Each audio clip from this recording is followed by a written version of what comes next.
played out there a lot. Just basically being like a combo for a guy who can play inside and out. So I think, my trainers in high school, my mentor Jeff Webster, how they trained me in the past, I think it's kind of made it an easy adjustment because I've already had that training, but it's just taking it to the next level here. Coach said that there is a chance that freshmen will start. You guys have a nickname yet? Who would come up with a nickname? Of the guys, who's the most likely to come up with one? I don't know. That's not even something we've ever really even thought about. We just focus on playing the game. Who's the best trash talker? Best trash talker? I like to talk about trash. I know you talked about being a leader, and there are a lot of things that go into that. Is part of that coordinating the dances for Madness for all the guys? Have you had any input? No, I don't know if I'm dancing. I haven't had any input. We talked about it, but I don't know. We'll just see what happens when we get out there. Cal talked about James and how he's performed in practice. What have you seen from him? How impressed have you been by him so far? He can really shoot the ball. He's fast. He's athletic. He's going to be somebody who's going to surprise a lot of people. He's going to be a big help for us this year. So I'm excited to watch him go. You guys played on the circuit together quite a bit, you and James. Have you seen this game grow even since he's? Yeah, I mean, I never got the opportunity to play against James, except at a camp or whatever. But I mean, I've seen his growth and development. He's gotten bigger. He's gotten taller, faster, stronger. He could always really shoot the ball, but now he's learning how to attack, and his game is really evolving. I'm sure you've dunked on most of these guys, but Coach was talking about Derek dunking on you and Dakari. Can you kind of take us through that? That didn't happen. That did not happen. What happened was Derek caught the ball baseline, and he went up, and he got it. Looked like he was about to, but like I hit it, and it went off the backboard, and it went in, but it looked like he dunked on his board. That didn't happen. Is this, I guess you're going to say you haven't seen the other teams, because I think that's the standard the answer will be, but do you feel like this feels like the number one team in the country? You don't want it? Do you embrace that? I mean, it's not even, I can't even speak for experience because I've never played a college game. I just know what we have here. But it seems like we have a really good team, but November 8th, I think that's our first game. We'll be able to go out there and see what we're really made of. Is this overwhelming at all? I mean, I know they prepare you for it. When you walk out and you see 100 people waiting on the court, what's that like for a college freshman? I mean, it's a little bit hectic.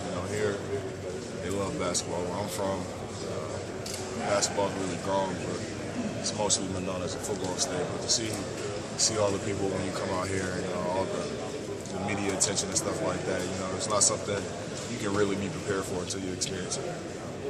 Thank you. Julius Cal was joking about not being able to tell the Harrisons apart. He's got to make them wear their hair different or something like that.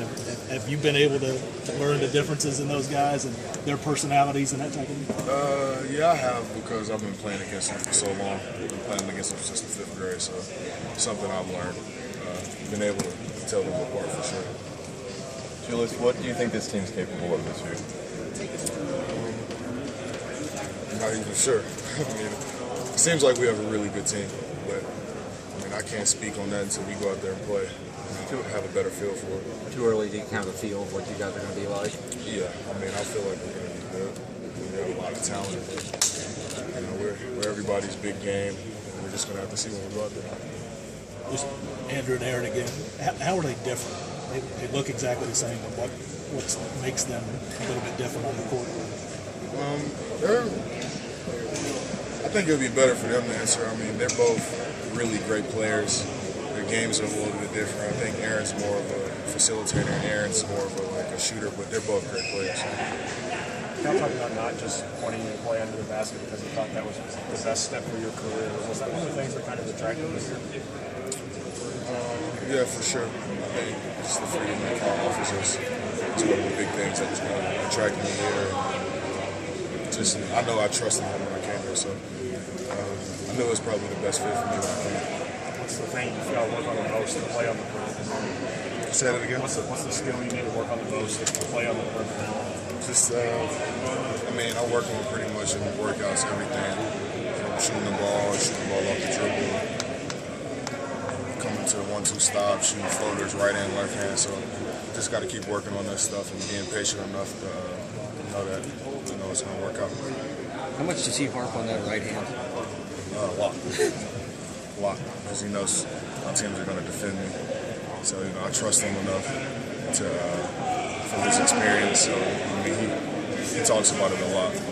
Has it been hard? I mean, you're a great player in high school, and you come here, he wants to change some things that you do and the way you do things. Has it been a difficult adjustment sometimes? He's not going to tell you everything you want to hear, but at the end of the day, you know it's what's best for you. And I came here because I trusted him, so I'm going to listen to what he says. It can be difficult, because you want to do things your own way, but from what I've learned so far in practice, you keep working on it, and do things, how he's teaching you to do it, and it starts to work out, and you start to be good at it. He says that you maybe don't have some of the swagger you had in before because of just some adjustments. I'm always going to be on the court. I'm going to be confident, but it's just how confident I'm going to be is how much I'm developing, how I keep getting better. So I'm definitely getting better every day, and keep getting that swag back. You also said that you were one of the guys who does the most work on your own in the court that he's ever coached. Is that something you've always done, or is it that you kind of focused on more coming to college? Something I've always done, for sure. I've come from a hardworking family. My mom, being a single parent, always raising me, and I've seen how hard she works. So, it's something I've always done, but having a gym that's 20 feet away from the lodge doesn't hurt at all.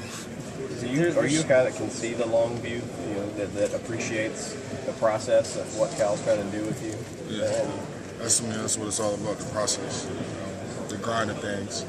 And definitely you're going to see it in the end because you already see the results from when you're just working, the process of him on you every day, working out, class and all that stuff. You see you're getting better at all that stuff, so I definitely see it. What's the biggest struggle for you with sort of the new way that Cal wants to play? Just, I think with anything would be, it's a hard adjustment, but you see, to keep doing it, and you feel like you can go back to your old ways and it'll work, but that's not going to help you in the long run. But just to keep doing it, and I've kept doing it, and I'm starting to get better at it, so definitely going to keep working at it. Julius, I was upstairs and saw this play, so would you like to contest the fact that Derek Willis dunked on you and Julius Randle? That didn't happen.